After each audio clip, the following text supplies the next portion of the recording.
La première partie du traçage se passe en salle à tracer. Tout est relevé dans un premier temps avec des règles.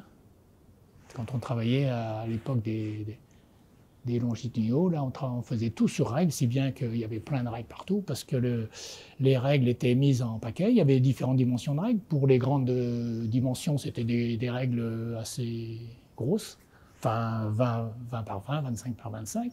Et puis pour développer les bordées, il fallait des règles fines qui faisaient moins d'un centimètre, quoi, hein, qui puissent se plier facilement. Donc après, tout ça, c'était empaqueté. Il y avait une étiquette en bois avec une ficelle, numéro du navire, cloison, etc., ou bordée, numéro temps. Enfin. Et puis alors, quand c'était stocké, on faisait un autre travail. Puis quand les tôles étaient arrivées ou que le délai était venu d'aller tracer les tôles, notre agent de maîtrise nous disait, voilà, vous tracez, vous allez tracer, il faut aller tracer avant la fin de la semaine ou demain ces tôles-là. C'est attendu. On arrêtait notre travail, on prenait le paquet de règles qu'il fallait et on allait tracer. Je dis on parce que généralement on était deux, parce que les règles, il fallait être à deux. Pour tracer avec des règles, il faut être à deux. Quand on faisait le développement des tôles, on venait avec nos règles parce qu'on relevait des côtes avec des règles sur les verticaux. Et après ici, on faisait le développement des tôles.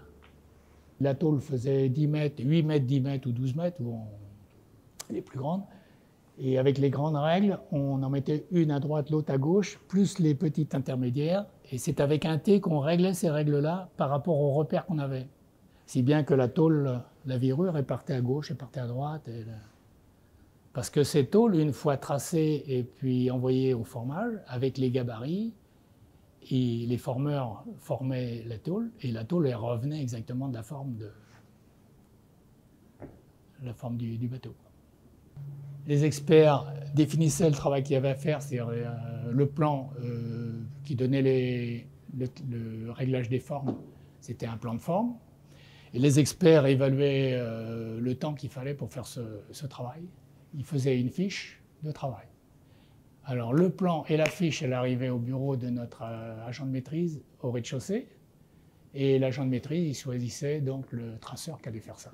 Le navire, il est coupé en 10 sections, ou en 20, suivant la grandeur, par le bureau d'études. Il donne des points clés, il représente les formes.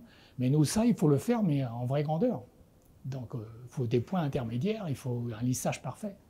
Il faut que la courbe, si vous prenez une demi-ouverture, c'est-à-dire une dimension dans le vertical, il faut que vous la retrouviez sur l'horizontal, la même dimension, au millimètre. Et il y avait un découpeur qui était dans le secteur, toujours des traceurs, et qui coupait au chalumeau, sur place. Et tout ça, c'était empilé après. Et ça allait stocker, au stockage. Il y avait un stockage, là, ici, dans cette zone-là, le long de la Loire. Et les monteurs, et quand ils avaient donc leur travail de montage, ils venaient chercher leurs éléments pour faire le montage.